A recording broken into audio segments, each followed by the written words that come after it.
Statistical quality control method. तो जैसा कि मैंने बताया था कि एक मिल में जो है 3 शिफ्ट्स में काम हो सकता है। तो एक होती है हमारी रात के 2 बजे से सुबह के 10 बजे तक, एक होती है 10 बजे से शाम के 6 बजे तक, और एक शाम के 6 बजे से रात के 2 बजे तक। 8 आवर्स की शिफ्ट्स होती है इस तरह से।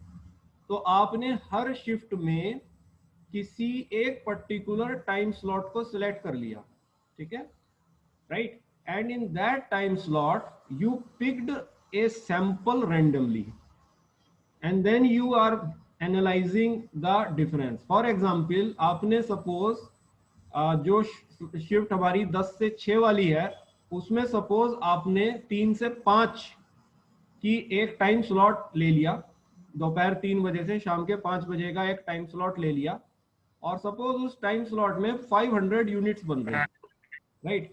सो उस 500 यूनिट्स में से आपने एक सैंपल सेलेक्ट किया 50 यूनिट्स का, राइट। 50 यूनिट्स का एक सैंपल सेलेक्ट, सैंपल का मतलब एक प्रोडक्ट नहीं होता है, सैंपल का मतलब है 50 प्रोडक्ट्स, 50 यूनिट्स आपने रैंडमली उसमें से पिक करी। आपने उन 50 यूनिट्स को मेजर किया और देखा कि जो हमारा सेट स्टैंडर्ड्स है उससे क्या डेविएशन आ रहा है। मान लीजिए उसमें आपको 5 यूनिट्स डिफेक्टिव मिली, दोस 50 यूनिट्स में से आपको 5 यूनिट्स डिफेक्टिव मिली, तो आपने डिफेक्टिव की प्रोबेबिलिटी निकाली 5/50, दैट इज 0.1, और आपकी सक्सेसफुल की प्रोबेबिलिटी हुई, जो प्रोडक्ट सही है वो आया 0.9। तो इस आधार पे आपने फिर पूरे टाइम स्लॉट को मान लिया, प्रोबेबिलिटी मान ली कि इस टाइम स्लॉट में डिफेक्टिव जो सैंपल डिफेक्टिव प्रोडक्ट की जो प्रोबेबिलिटी है वो 0.1 है।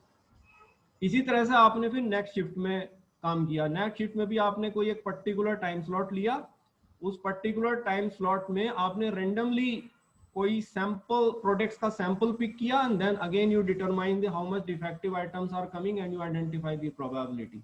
सो इन दिस वे आपने तीनों शिफ्ट में एक प्रोबेबिलिटी चार्ट बना लिया, ठीक है। So this is known as statistical quality control method. इसमें टाइम स्लॉट फिक्स होता है, ये इंस्पेक्शन की तरह से किसी भी समय जाकर के एक स्टेज पे खड़े होकर नहीं किया जाता है, और उस टाइम स्लॉट में जितना प्रोडक्ट आ रहा होता है उसका आप रेंडमली एक सैंपल पिक करके फिर आप उसमें देखते हैं कि क्या डिफेक्टिव आइटम आ रहे हैं, right.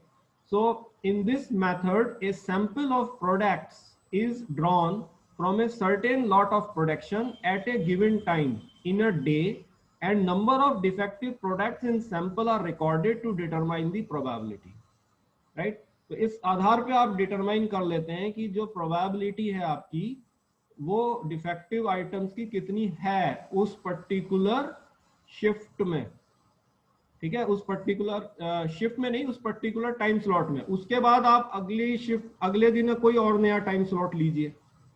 So in that way you can identify the probability of defective items in different time slots in a shift, and you record those probability items and you are able to know कि आपका production process कितना effectively quality को control कर रहा है, right. So this is the second method of quality control method, right. सो ये हमने कल डिस्कस